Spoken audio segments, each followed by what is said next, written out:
National news में आपका बहुत बहुत स्वागत है। मैं हूं आपके साथ अबरारुल हक। आज इस प्रोग्राम में, इस रिपोर्ट में हम ये चर्चा करेंगे कि आखिरकार सोनिया गांधी, प्रियंका गांधी क्या ये एक मजबूत भूमिका निभा सकती हैं उत्तर प्रदेश में मायावती को अपने गठबंधन में लाने को लेकर के, और दरअसल इसको लेकर के संभावनाएं किस तरीके से बन रही है, इसको भी समझने का काम करेंगे।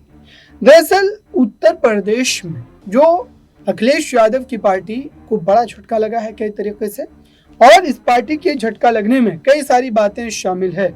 दरअसल ये कहा जा रहा है कि उत्तर प्रदेश में जिस तरीके से आपने देखा कि कई मुद्दों को लेकर के, कई बातों को लेकर के सियासी स्थिति जो है वो बिगड़ती हुई नजर आई, और अखिलेश यादव का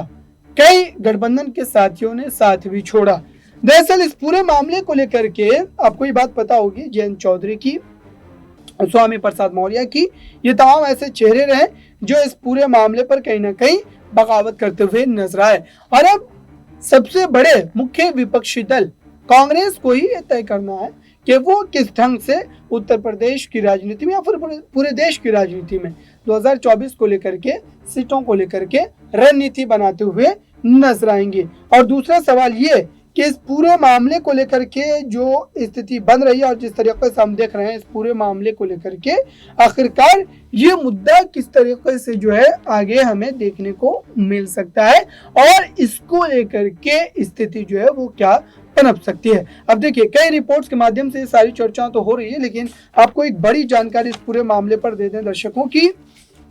इस समय जिस तरीके से हम देख रहे हैं कि लगातार स्वामी प्रसाद मौर्य कहीं ना कहीं अपने पक्ष को रखना, ये बताने की कोशिश कर रहे हैं। आइए स्वामी प्रसाद मौर्य को हम आपको सुना भी देते हैं कि उन्होंने आखिरकार चुनाव से पहले ही ये बड़ी टूट के बड़ी बगावत क्यों की, इसके पीछे क्या भाजपा का हाथ है, क्या भारतीय जनता पार्टी इस पूरे मामले में कहीं ना कहीं पीछे खाने से काम कर रही है और पार्टी को कमजोर बनाने की कोशिश कर रही है दर्शकों, क्योंकि ये बड़ा मुद्दा है उत्तर प्रदेश की राजनीति के लिहाज से। और सोनिया गांधी का जो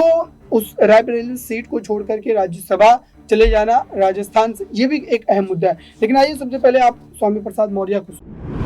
एक ही राष्ट्रीय अध्यक्ष द्वारा नामित एक राष्ट्रीय महासचिव का बयान पार्टी का और एक राष्ट्रीय महासचिव का बयान निजी हो जाता है, ये गौरतलब है। यही नहीं, कुछ छुटभइये नेता आए गए दिन जिनकी हैसियत एक भी वोट समाजवादी पार्टी में बढ़ाने की नहीं है, दिलाने की नहीं है, वो मेरी बात पर अनाप शनाप बयानबाजी करते हैं। राष्ट्रीय अध्यक्ष से मैंने इसको मौखिक रूप से भी अवगत कराया और कल इसी बार पर एतराज रखते हुए मैंने इस्तीफा पत्र भी सौंपा। अब गेंद राष्ट्रीय अध्यक्ष के पाले में है, क्योंकि मैंने बहुजन समाज के सम्मान स्वाभिमान की लड़ाई आज से नहीं, शुरुआती दौर से लड़ी है। इस अभियान को आगे भी जारी रखूंगा। आज जिस तरीके से SC, ST, OBC के आरक्षण के साथ खिलवाड़ हो रहा है, दलितों, आदिवासियों, पिछड़ों, अकलियत समाज पर बड़े पैमाने पर जनजातीय अत्याचार हो रही है। आज समस्याएं ही समस्याएं हैं, कहीं बेरोजगारी है तो कहीं महंगाई है, कहीं व्यापारियों का शोषण है तो कहीं किसानों के साथ हकतलफी है, कहीं अराजकता है तो कहीं लोकतंत्र खतरे में है, कहीं पर देश को कुछ लोग बेचने की तैयारी कर चुके हैं तो कहीं पर संविधान की लोग धज्जियां उड़ा रहे हैं। लेकिन इस लड़ाई को तो आपने सुना दर्शकों। अब अगला प्रश्न ये पैदा होता है कि आखिरकार स्वामी प्रसाद मौर्य हों या फिर जयंत चौधरी हों, पल्लवी पटेल हों या फिर ऐसे और कई अन्य चेहरे हों, उसके बावजूद भी एक सवाल ये है कि आखिरकार जिस तरीके से ये पूरी की पूरी परिस्थिति पैदा हुई है, जिस तरीके से ये पूरा का पूरा मामला देखने को हमें मिल रहा है, दरअसल उसका नतीजा जो है चुनाव में किस ढंग से देखा जाएगा और चुनाव में क्या स्थिति होगी। दरअसल कांग्रेस पार्टी ने और समाजवादी पार्टी ने बड़े ही चालाकी से सीटों को लेकर के स्थिति जो है पूरी तरीके से संपन्न कर ली है, लेकिन उसके बावजूद भी एक सवाल ये है कि आखिरकार उत्तर प्रदेश में कांग्रेस पार्टी के साथ समाजवादी पार्टी ने डील जरूर कर ली हो, सीटों को लेकर के मामला तय कर लिया हो, लेकिन उसके बावजूद भी एक सवाल ये पैदा होता है कि अब क्या आने वाले दिनों में साफ तौर पे इस पूरे मामले को लेकर के कहीं ना कहीं स्थिति जो है वो फंसती हुई नजर आ सकती है। और वो फंसेगी कैसे दर्शकों, वो भी मैं आपको बताऊंगा, लेकिन उससे पहले आप ये समझिए कि मायावती की भूमिका को क्यों नहीं सुनिश्चित किया जा रहा है, मायावती को लेकर के क्यों नहीं स्थिति जो है वह स्पष्ट की जा रही है। इसी पूरे मामले पर मैं आपको एक बड़ी जानकारी ये भी दे दूं दर्शकों की इस समय कहीं ना कहीं इसको लेकर के ये कहा जा रहा है कि किसानों वाले मुद्दे पर भी विपक्ष ने पूरी तरीके से आवाज बुलंद की और कहीं ना कहीं अपने इसमें जो है राजनीतिक जरूरतों को तलाशने की कोशिश की और ये भी बताने का प्रयास किया कि आखिरकार आने वाले दिनों में इस पूरे मामले को लेकर के, इस पूरी परिस्थिति को लेकर के वाकई क्या ये असर जो हमें उत्तर प्रदेश में देखने को मिल सकता है। वहीं दूसरी तरफ आपको ये जो है जानना जरूरी है कि आखिरकार सीटों का जो पूरा का पूरा फॉर्मूला है वो किस तरीके से तय हो पाएगा। इस पूरे मामले पर जो है अखिलेश यादव ने जो पहले बातें कही थी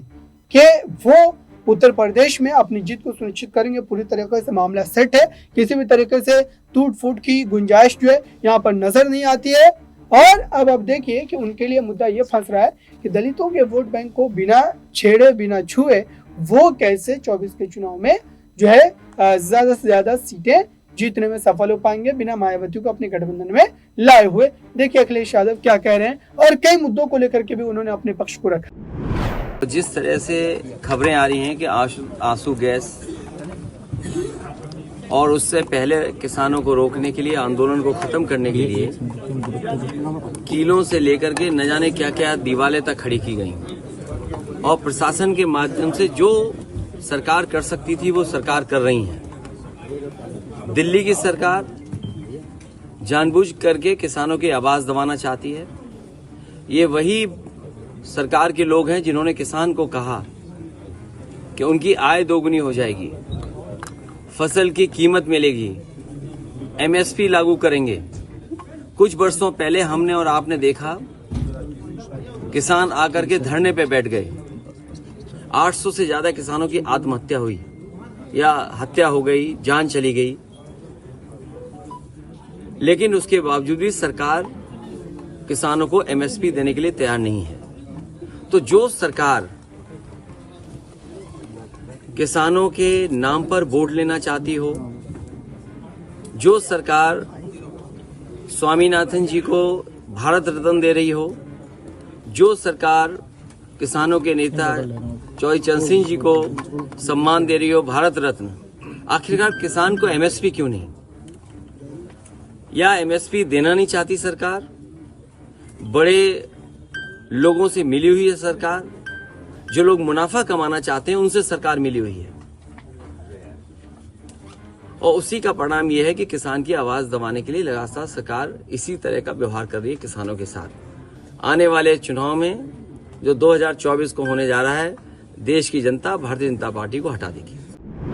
तो आपने देखा दर्शकों, अब आने वाले दिनों में ये समझना बेहद जरूरी है कि भारत जोड़ो यात्रा जो उत्तर प्रदेश से होकर के गुजरी है, उस यात्रा के गुजर जाने के बाद क्या स्थिति उत्पन्न होगी। क्या वाकई पूरी तरीके से यहाँ पर मुद्दा कहीं ना कहीं या जो है गहराता चला जाएगा, इसको लेकर के स्थिति कहीं ना कहीं बनती चली जाएगी। अब इस पूरे मामले को लेकर के सियासी तौर पर कई मुद्दे यहाँ पर जो है नजरों के सामने आते हैं, लेकिन अब देखते हैं कि उत्तर प्रदेश और पूरे देश में